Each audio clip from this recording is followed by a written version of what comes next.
vous avez construit votre site de manière assez comment dire, en boîte comme on l'a fait pour le projet 1, vous allez peut-être vous retrouver avec à un moment donc tout votre site comme ça, c'est top, sauf que ici vous étiez censé avoir deux images côte à côte et vous savez pas comment les mettre parce que vous voulez pas rajouter une colonne, vous avez bien votre titre au-dessus qui prend les deux images, enfin qui est au-dessus des deux images et vous savez pas comment faire. Dans ce cas-là, on a la section interne. La section interne, on va pouvoir la mettre et en fait ça nous rajoute une petite section dans laquelle on peut avoir plus ou moins de colonnes. Aussi, pour ajouter des colonnes, on peut faire un clic droit sur modifier colonne et ajouter une nouvelle colonne, juste ici. Bref, je vais l'effacer. Et donc, on peut très bien déplacer ensuite notre petite image dans la colonne de gauche et rajouter quelque chose dans la colonne de droite.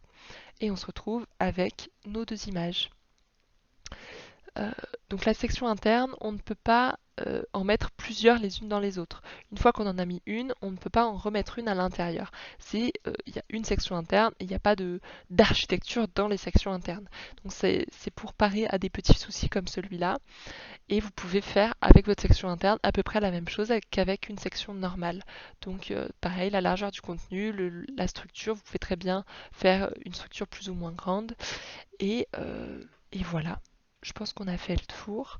Et n'hésitez pas à ne pas abuser des sections internes parce que du coup vous ne pouvez pas faire des sections internes dans des sections internes et vous commencez à épuiser un peu la chose si jamais vous essayez de faire ce genre de choses. Essayez d'aller toujours au plus simple.